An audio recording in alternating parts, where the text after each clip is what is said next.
तो दिल्ली में एमसीडी के जो नतीजे आए हैं उसमें बीजेपी के खुशी का ठिकाना नहीं है।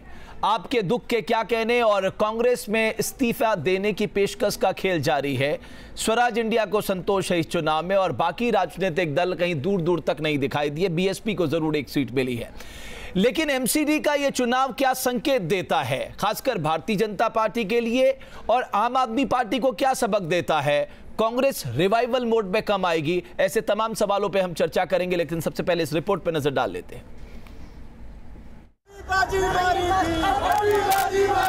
दिल्ली नगर निगम के परिणामों ने श्री मोदी के विजय रथ को और आगे बढ़ाया। नरेंद्र मोदी जी है, इनका नेतृत्व बहुत निष्पक्ष है, निर्दोष है। दिल्ली एमसीडी चुनाव में बीजेपी ने मारी बाजी।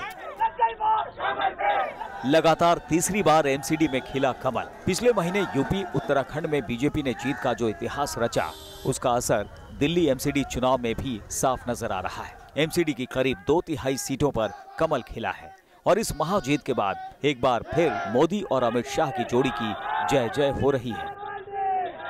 नरेंद्र मोदी जी काम करते हैं तो जनता उनको पसंद करती है और जनता के दिल पर राज करते हैं। मोदी जी ने भी असाधारण नेतृत्व का, असाधारण विजन का, और जिसे कहते हैं मेहनत का, परिश्रम का, सच्चाई और ईमानदारी का परिचय अपने 3 साल के नेतृत्व में भारत को दिया है। तमाम विरोध के बावजूद बीजेपी नेता इस जीत को मोदी लहर का नतीजा करार दे रहे हैं।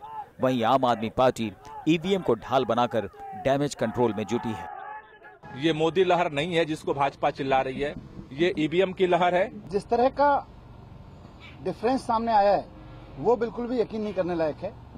उस पर यकीन नहीं हो सकता कि ये बिना ईवीएम के रिगिंग के ये इतना बड़ा डिफरेंस हो सकता है। 2 साल पहले विधानसभा चुनाव में आम आदमी पार्टी को प्रचंड जीत मिली थी। अब चूक कहां हुई, इसके लिए आत्ममंथन तो करना ही होगा।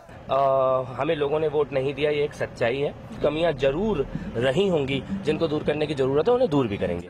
ईवीएम को लेकर आंदोलन की बात करने वाले केजरीवाल की अगली रणनीति क्या होगी, ये तो कोई नहीं कह सकता, लेकिन लोकतांत्रिक मर्यादाओं का ख्याल रखते हुए वो बीजेपी को बधाई जरूर दे रहे हैं। एमसीडी चुनाव में बीजेपी को जीत की बधाई। हम स्थानीय निकायों के साथ बेहतर तालमेल के साथ काम करेंगे। एमसीडी चुनाव नतीजे दिल्ली की सियासत में एक नया टर्निंग पॉइंट है। अब केजरीवाल और उनकी टीम को तय करना होगा कि कमबैक के लिए उनका एजेंडा क्या होगा, वरना मोदी के विजय रथ को रोक पाना फिलहाल किसी के लिए इतना आसान नहीं रह गया है। दिल्ली से रविकांत राय के साथ team news nation. Congress party से मोहम्मद सुलेमान, अनुपम स्वराज इंडिया से वरिष्ठ पत्रकार एनके सिंह और अकुश श्रीवास्तव, कुछ देर में शाजिया इल्मी मेरे साथ जुड़ेंगे। मोहम्मद सुलेमान, कुछ आपकी पार्टी छोड़कर चले गए, कुछ इस्तीफा देने में लगे हुए हैं, कैसे चलेगा कांग्रेस का आगे का रास्ता? बहुत मुश्किल लग रहा है।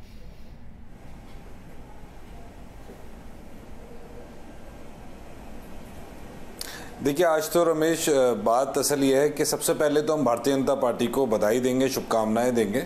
चुनाव वो जीते हैं, 10 साल से वो एमसीडी में थे, वो एक अलग बात है। उन्होंने चुनाव ऐसे लड़ा जैसे वो विपक्ष में थे, और खैर वो उनके चुनाव लड़ने का तरीका है, उन्होंने नैरेटिव इसी तरह से रखा। अब वो जीत गए हैं। 10 साल में जो वो नहीं कर पाए थे और जो कह रहे थे चुनाव में हम ऐसा करेंगे और वैसा करेंगे, अब एक बार और 5 साल का उन्हें मौका मिला है, उसमें पूरा कर दें। जो मिस गवर्नेंस और करप्शन था उसको खत्म करके अब जो वादे किए थे वो पूरे कर दें। जहां तक कांग्रेस की सवाल है, कांग्रेस पार्टी का सवाल है, जो चले गए वो चले गए, किसी को रोका नहीं जा सकता। अगर लवली जी की बात करें या बरखा सिंह जी की बात करें, लवली जी को कांग्रेस पार्टी ने क्या नहीं दिया, किन ओहदों पे नहीं बिठाया, 10 साल मंत्री रहे, तमाम बातें थी। अब वो चले गए, वो उनकी मर्जी है। अगर वो यहाँ से इतने जमाने छोड़ के 20-25 साल पार्टी में रह के भाजपा में चले गए तो भाजपा के भी नहीं हो पाएंगे। मोहम्मद सुलेमान, दूसरी बात आप जब लोकल चुनाव नहीं जीत पा रहे, आप जब लोकल एमसीडी पंचायत के चुनाव नहीं जीत पा रहे साहब, तो आप ये बड़े चुनाव विधानसभा या आने वाले समय में लोकसभा चुनाव कैसे जीतेंगे? हाँ, जवाब दे रहा हूँ। एमसीडी का चुनाव, हाँ देखिए, आप इतने नासमझ तो नहीं है रमेश भाई कि आप छोटे चुनाव बड़े चुनाव इस तरह की बात करें। हर चुनाव चुनाव होता है, चाहे छोटा हो या बड़ा हो। अगर मैंने टेस्ट मैच जीत लिया 5 दिन का तो जरूरी नहीं है कि मैं वनडे इंटरनेशनल या T20 भी जीत लूं। तो ये कुछ बात आपकी रीजनेबल नहीं लगती। अरे मोहम्मद सुलेमान साहब, ना टेस्ट मैच के लिए सीरियस है, ना वनडे के लिए सीरियस है, ना T20 के लिए सीरियस है। चुनाव हारी थी और बुरी तरह हारी थी। आपके साथ दिक्कत ही तो ये है। मैं आपको आप एक उदाहरण दूं, भारतीय जनता पार्टी के राष्ट्रीय अध्यक्ष आज कोलकाता में बैठे हुए हैं, वो अगले 5 राज्यों के चुनाव की रणनीति पे काम कर रहे हैं। आपके राष्ट्रीय उपाध्यक्ष कहाँ कहीं अता पता नहीं है। आप अपनी स्थिति तो सोचिए एक बार। अच्छा ठीक है, कर रहे। अब एक बात सुनिए, अमित शाह जी पे भी बोलता हूं, बताता हूं मैं। अरे सर मैं बताता हूं ना, 9.7% वोट था विधानसभा में कांग्रेस पार्टी का, और एमसीडी चुनाव में 21-22% हमारा वोट बढ़ गया है, दुगने से ज्यादा हुआ है। वो अलग बात है, एमसीडी हमारी सीटें आधी हो गई जो पिछले चुनाव में थी, लेकिन जो हमारा आखिरी चुनाव था विधानसभा में 9.7% था, उससे 22% हो गया है। तो हमारा वोट जो है वो हमारे पास लौट के आया है 2015 के बाद। और अमित शाह नक्सलवाड़ी में, आप खुश रहिए सर, आप खुश रहिए। आपके पास जो वोट परसेंट बढ़ा हुआ है इसको कुछ और बढ़ाइएगा। शर्म आना चाहिए। आप ये कह रहे हैं एक्सपेंशन के लिए वहां, आपको ये कहना चाहिए कि भाजपा को जो जिम्मेदारी है वो दी जाए। ओके, मैं पूछ लूंगा साजिया इल्मी जी, आपके लिए एक अच्छी खबर मैं अभी आपकी बता रहा हूं। अरविंद केजरीवाल कह रहे हैं हम आपके साथ तालमेल मिलाकर काम करेंगे, एमसीडी में अच्छा काम करेंगे।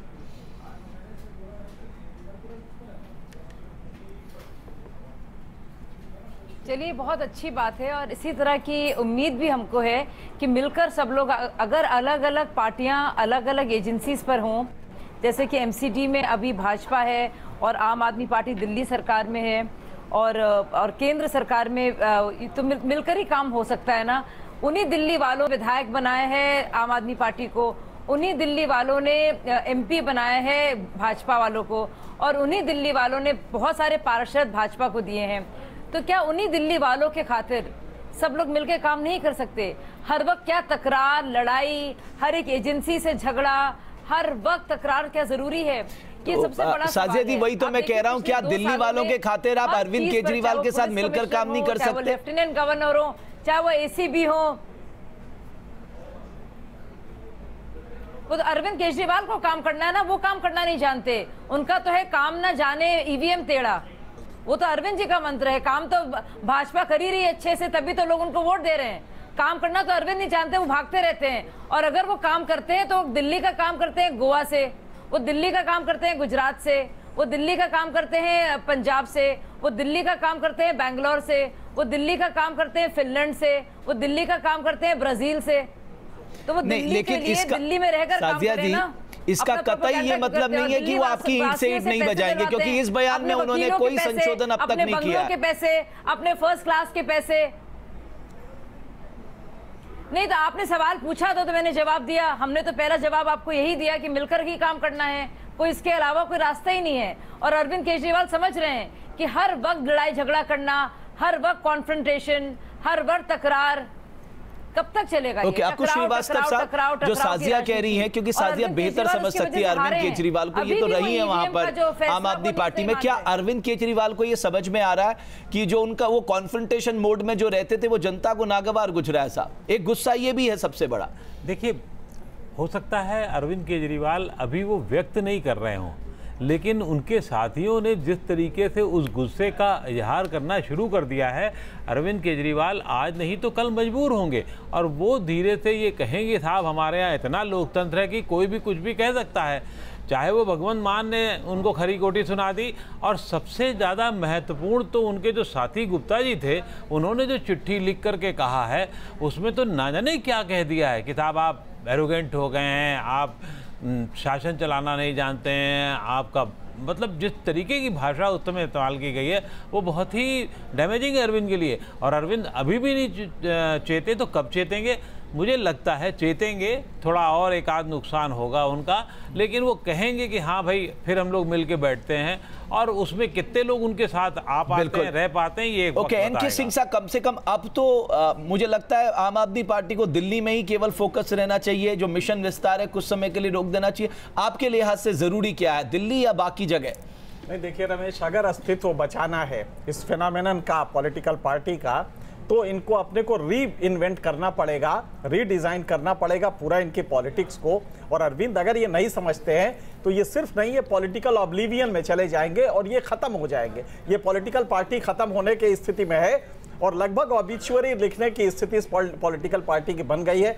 एक ही चीज बचा सकती है, अपने को फिर से एक बार एनालाइज करें कि वो जो करप्शन के खिलाफ मूवमेंट के प्रोडक्ट के रूप में आए थे और पॉलिटिकल सिस्टम का जो वो होता है, तकाजे होते हैं, वो बिल्कुल अलग होते हैं। उनके गुरु कह रहे हैं कि इनकी कथनी और करनी में अंतर है। अन्ना हजारे नहीं, वो डे वन से ही कह रहे हैं और बिल्कुल सही उन्होंने कहा था। आप समझ में आ रहा है, मैं भी उस समझौते में गया था और मुझे याद आता है कि अन्ना ने कहा था पॉलिटिक्स आप ना करें, और उसके बावजूद आपने पॉलिटिक्स किया, कोई दिक्कत नहीं है, 55% वोट ले आए, जनता ने उड़ेल के वोट दिया आपको। लेकिन आज जब आप रीडिफाइन अपने को नहीं करेंगे और ये कन्फ्रंटेशन, आपने इंस्टीट्यूशंस डिमोलिश किए, प्रोसेसेस डिमोलिश किए, इलेक्शन कमीशन तक को नहीं छोड़ा, जिसके बारे में दुनिया कहती है कि इंडिया का इलेक्शन कमिश्नर बेहद अच्छा है। तो ऐसे में अब जनता इरिटेट हो रही है और आप पे ट्रस्ट नहीं है कि आप डिलीवर कर पाए। उसका नतीजा दिख भी रहा है। अनुपम, आपको समझ में आया कुछ कि चुनाव लड़ना भारतीय लोकतंत्र में कितना मुश्किल है? देखिए, चैलेंजिंग तो है, ये मैं नहीं कह सकता कि बड़ा आसान काम है। और ऊपर से जब 6 महीने पुरानी कोई पार्टी जब अपना पहला असाइनमेंट, और एमसीडी इलेक्शन ज़रूर वार्ड स्तर का चुनाव होता है, लेकिन क्योंकि माइक्रो मैनेजिंग बहुत ज़्यादा करनी पड़ती है तो ऑर्गेनाइज करने के मामले में बहुत चैलेंजिंग और डॉन्टिंग एक्सरसाइज होता है एमसीडी का। हमारे कॉन्टेस्ट में क्या हुआ कि देखिए, एक तो हम न सरकार न संसाधन और उस तरह की परिस्थितियों में चुनाव लड़ रहे थे, ऊपर से एक कॉमन इलेक्शन सिंबल डिनाई कर दिया गया बहुत अनजस्ट और अनडेमोक्रेटिक तरीके से। 24 हमारे उम्मीदवार थे जिनको बिल्कुल फ्रिवलस तरीके से उनका नॉमिनेशन रद्द कर दिया गया। दर्जनों हमारे कैंडिडेट्स थे जिनको डराया धमकाया गया, गोलियां चलाई गई, सब रिपोर्ट हुआ है। ऐसी परिस्थितियों में हम लगातार पॉजिटिव एजेंडा जो हमारा था, जो मुद्दों की बात हम कर रहे थे, जिसको बार बार आम आदमी पार्टी और बीजेपी खास करके पर्सनैलिटी क्लैश बनाने की कोशिश कर रही थी, वो हम करते रहे। आज मैं कई हमारे कैंडिडेट्स थे। अनुपम, मैं कई जगह कई लोगों के सुझाव दे रहा था कि अरविंद केजरीवाल को प्रशांत भूषण और बाकी लोगों को वापस लेना चाहिए। अगर ऐसी स्थिति आती है तो आपको लगता है कि स्वराज इंडिया वापस आप में मर्ज हो सकती है, या अब आप लोगों ने अपना रास्ता अलग कर लिया? है कि वापस तो वो आते हैं जो भटके हुए लोग होते हैं, तो भटकाव जहाँ है विचार वहाँ करना पड़ता है। और दूसरी बात कि भटक के अब वो उस रास्ते पे चले गए हैं जहाँ पे कि बीजेपी है, कांग्रेस है, जहाँ बीजेपी कांग्रेस है और अन्य पार्टियां हैं, समाजवादी पार्टी है, बहुजन समाज पार्टी है, आरजेडी है, आम पार्टी है। अब तो मैं आम आदमी पार्टी बोलना भी उचित नहीं समझता हूँ, अब तो वो आम पार्टी हो गई है पूरी तरह से। तो वो विचार जरूर आएंगे। सुलेमान साहब, कुछ समझ में आ रहा है कि आगे क्या करना चाहिए कांग्रेस पार्टी को, क्योंकि ये सिलसिला तो थम ही नहीं रहा है?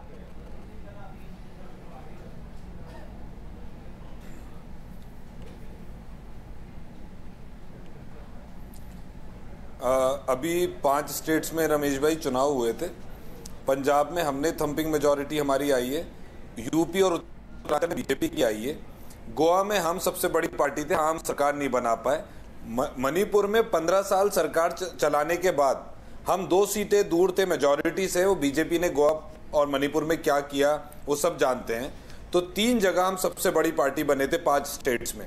और अभी एक चैनल पे बात हो रही थी कि मोदी जी सारे चुनाव जीत रहे हैं। अभी तक 15 स्टेट्स में विधानसभा चुनाव हुए हैं, 8 जगह वो जीते हैं, 7 जगह नकारे गए हैं बुरी तरह से। और जिन 8 जगह जीते हैं उसमें गोवा और मणिपुर भी है, उसे भी मैं जीत में गिन।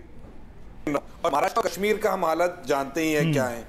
तो जिस तरह से प्रोपेगेंडा हो रहा है उतनी अच्छी पिक्चर है नहीं बीजेपी की। तो आप इस प्रोपेगेंडा में खोइए मत, अपनी पार्टी को मजबूत करिए, नई रणनीति अख्तियार कीजिए ताकि आप भारतीय जनता पार्टी जहां सीधा मुकाबला हो रहा है वहां आप टिक भी नहीं रहे। साहब साजिया, कम से कम अब तो हम मानेंगे कि ये तीनों एमसीडी में पारदर्शिता होगी, जवाबदेही तय होगी, एक साफ सुथरी दिल्ली मिलेगी।